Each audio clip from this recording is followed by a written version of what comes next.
አንዳንድ ሰዎች ከሚጠበቀው በላይ ከፍ ማለት ሲችሉ፣ በተቃራኒው ሌሎች ደግሞ ካሉበት ቦታ መንቀሳቀስ ተስኗቸው እንደቆሙ ይቀራሉ።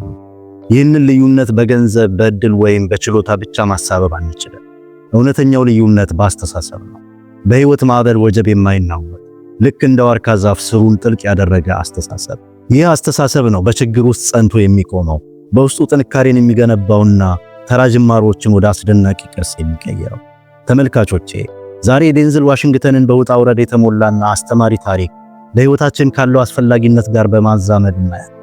ይህ ታዋቂ የሆሊውድ ፈርጥ ዝቅ ካለ ጅማሮ ወደ ዓለም አቀፍ ዝና የተጓዘው ጎበዝ ስለነበር ብቻ ሳይሆን ጥልቅ መሰረት ስላለው።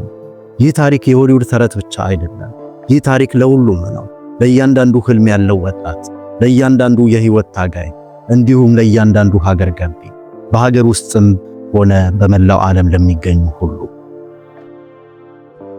ዴንዝል ዋሽንግተን የተወለደው በኒውዮርክ ማውንት ቨርኖን ውስጥ በሚገኝ መጠነኛ ገቢ ባለው ቤተሰብ ውስጥ ነው። አባቱ የፕሮቴስታንት እምነት ፓስተር፣ እናቱ ደግሞ የውበት ሳሎን ባለቤት ነበሩ። ወጣቱ ዴንዝል የውበት ሳሎኑን ወለል ይጠርግ ነበር፣ እንዲሁም ጋዜጣ ያድል ነበር። ይህን የሚያደርገው ለቅጣት ሳይሆን የእድገት ዝግጅቱ አካል በመሆኑ ነበር። እነዚህ ተግባራት ተራ ስራዎች አልነበሩ፣ ትልልቅ ትምህርቶቹ ነበሩ። የትህትና፣ የኃላፊነትና አገልግሎት የመስጠት ትምህርቶች። ዓለም መታየትና መታወቅ ላይ ማተኮር በሚወድበት ወቅት ዴንዝል ግን በዝምታ ብርሃን መስጠትን ተማረ።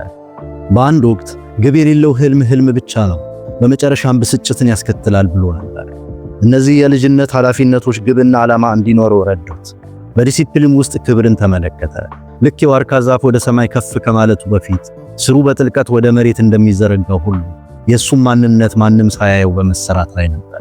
በእያንዳንዱ ባልታዩት ጥረቶቹ ሁሉ ታላቅነት እየተፈጠረ ነበር። ከዚያ በኋላ የህይወቱ ምዕራፍ ተቀየረ። እድሜው ወደ 14 ዓመት አካባቢ ሲሆን ወላጆቹ ተለያዩ። ብዙ ወጣቶች የቤተሰብ መዋቅር ሲፈርስ ይደናደራሉ። ዴንዝል ግን የራሱን የጀርባ አጥንቱን አገኘ። እናቱ ወደ ወታደራዊ አካዳሚ ላከችው። ይህን ያደረገችው ደረጃውን ከፍ ለማድረግ ሳይሆን የእድገት መዋቅሩን ለመጠበቅ ብላ ነበር። ይህ ደግሞ ውጤታማ ሆነ። የዕለት ተዕለት ተግባሩ ጠንካራ ወታደራዊ ደንቦችንና ከዚያ ጋር ተያይዞ የሚመጡ ችግሮችን አምኖ ተቀበለ። ይህ በኋላ ላይ እንደሰራቸው እንደ ሆሊውድ ስክሪፕት ምቹ አልነበረም። የእውነተኛ ህይወት ፈተናና ጥንካሬ ነበር። በኋላ ላይ የዚህ የህይወት ክፍሉን አስፈላጊነት ሲገልጽ እንዲህ ብሎ ነበር። ምቾት ለእድገት ከችግር የበለጠ ስጋት ነው። ወታደራዊ ትምህርት ቤቱ ለሱ መፈተኛ ነበር። የሰውነት ክፍሉን አሰለጠነ፣ ነገር ግን ከዚያም በላይ አስተሳሰቡን አጎለበተ። የፈተናዎች ማዕበል መብዛት መተውን ሳይሆን ጥንካሬን አስተማረው። የዋርካ ዛፍ ፍጹም አመቺ በሆነ ሁኔታ ውስጥ አይበቅልም። በእሳት ተፈትኖ በማዕበል ውስጥ ተቋቁሞ ያልፋል። ዴንዝል በዚህ ፈተና ከመውደቅ ይልቅ ጠንካራ ሆኖ መቋቋምን መረጠ። አንድ ጊዜ እንዲህ ብሎ ነበር፣ ለመኖር ብቻ አትመኝ፣ ልዩነት ለመፍጠር አስብ። ከዴንዝል ህይወት ልንወስዳቸው የምንችላቸው ትምህርቶች ምንድን ናቸው? ባለህ ነገር ጀምር። ዴንዝል ሲጀምር የጀመረው በፊልም ቀረጻ ቦታ ላይ ነበር። ወለል በማጽዳት፣ በማንበብ፣ በመጸለይና ራሱን በማዘጋጀት ጀመረ። የምትፈልገውን ለማድረግ እንድትችል የምትችለውን አድርግ ብሎ ያስታውሰናል። ዋናው ነገር ፍጹም እድል ማግኘት አይደለም፣ በእጃችሁ ላይ ያለውን እድል መጠቀም ነው። ይህ መርሁ በእኛ ሀገር ትልቅ ዛፍ እድገቱን የሚጀምረው ከተቀበረች ዘር ነው ከሚለው አባባል ጋር ይመሳሰል። የእናንተ ዘር ስራታችሁና ለመጀመር ያላችሁ ፍላጎት። ዛሬ ካልዘራችሁ ነገ አታጭዱ። መጀመር የህልማችሁን በር ይከፍታል።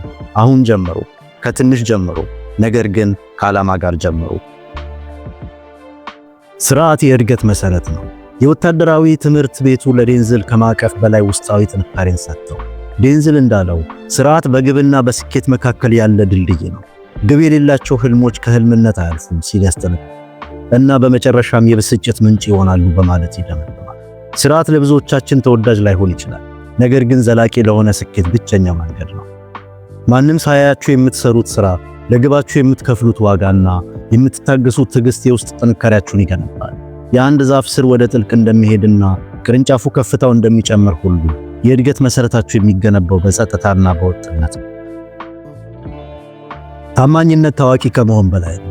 ዴንዝል የሚሳተፍባቸውን ፊልሞች ሲመርጥ ከሴቶቹ ጋር የማይጣጣሙ ሚናዎችን ባለመቀበል ይታወቃል። ከሬሳ ሳጥን ጀርባ የተንቀሳቃሽ ቤት በፍጹም አታዩም ሲል ይሄንን ይገልጸዋል። ይህን ደረጃና ንብረት እንደሚያልፉ፣ ታማኝነት ግን ከዝና በላይ ዘላቂ እንደሆነ ማሳሰቢያ። ታዋቂነት እንደ ጭብጨባ ነው፣ ጊዜያዊ ነው።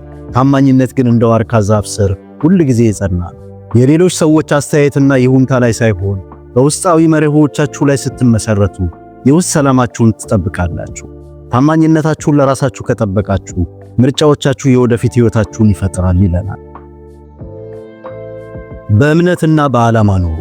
ዴንዝልን ከብዙዎቹ የሆሊውድ ታዋቂ አክተሮች የሚለየው በሄደበት ቦታ ሁሉ እግዚአብሔርን በማንሳት በምታደርገው ነገር ሁሉ እግዚአብሔርን አስቀድም ይለናል።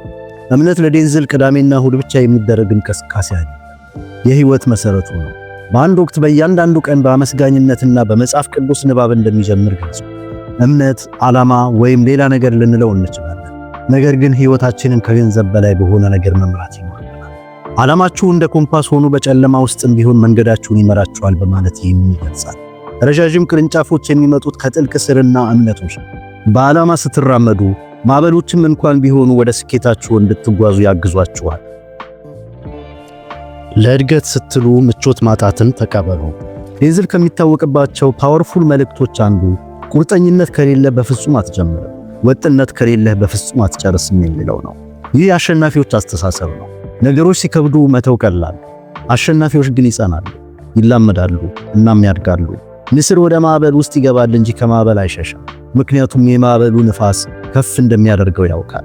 ምቾት በሌለው ሁኔታ ውስጥ ማለፋችሁን የስፖርት ማዘውተሪያችሁ አድርጋችሁ ልትቆጥሩት ትችላላችሁ። ልክ ለአባ ጨጓሬ ወደ ቢራቢሮነት ለመለወጥ ብቸኛው መንገዱ በአስቸጋሪ ሁኔታና በጭንቀት ውስጥ ማለፍ እንደሆነው ሁሉ እናንተም ከፍ ወዳለው ቀጣዩ ደረጃችሁ ለመድረስ ምቾት የሌለውን ሁኔታ መቀበል አለባችሁ። መልስ ስጡ፣ ሌሎችን ከፍ አድርጉ። ዴንዝል ለሌሎች አገልግሎት በመስጠት ያምናል። ለወጣት ተዋናዮች አማካሪ ሆኗል። ለተቸገሩ የትምህርት ክፍያ ረድቷል። እናም ስፍር ቁጥር በሌላቸው የተማሪዎች መመረቂያ ስነ ስርዓቶች ላይ አነቃቂ ንግግር በማድረግ ይታወቃል። ይህንንም በመጨረሻው ቀን ወሳኙ ጉዳይ ያላችሁ ወይም ያሳካችሁት ነገር አይደለም፣ ከፍ ለማለት አስተዋጽኦ ያደረጋችሁለት ሰው ነው ሲል ያስታውሰናል። እውነተኛ ስኬት የጋራ ነው። የዋርካ ዛፍ ጥላ ይሰጣል፣ መጠጊያ ይሰጣል እና ሌሎች እንዲያድጉበትን ቦታ ይሰጣል። ስኬታችሁ ሌላ ሰው የማያነሳሳ ወይም ከፍ የማያደርግ ከሆነ ሙሉ አይደለም። ትልቁ ስኬት የምታሳዩት ሳይሆን የምትሰጡት ነው። ባላችሁ አቅም ሌሎችም ሊጠጉበት የሚችሉትን ነገር ገንቡ። በመጨረሻም የዴንዝል ዋሽንግተን ታሪክ ስለ ትወና ብቻ አይደለም፣ ስለ ሕይወት ሥርዓት ነው፣ ስለ ልህቀትና ስለ እምነት ነው። ሕይወቱ የሚያስተምረን ኃይለኛ ለመሆን ኃይል ካላቸው መካከል መሆን እንደማያስፈልገን፣ ተጽዕኖ ለመፍጠር ከፍ ያለ ድምፅ ማሰማት አያስፈልጋችሁም። የሚያስፈልጋችሁ ጥልቅ መሠረት፣ ጠንካራ ግንድና አሁን ካላችሁበት ሁኔታ የተሻለ ራዕይ ብቻ ነው። ስለዚህ ችላ እንደተባላችሁ፣ ዋጋ እንደሌላችሁ ወይም እንደቆማችሁ ከተሰማችሁ ጥሩ ነው። ያ ማለት ልክ እንደ ዋርካ ዛፍ የመጀመሪያ ዓመታት ጅምር ላይ ናችሁ ማለት ነው። አትታዩም ማለት ነው። ጸጥ ያለ የማይታይ ግን እያደገ ያለ ሁኔታ ውስጥ ናችሁ ማለት ነው።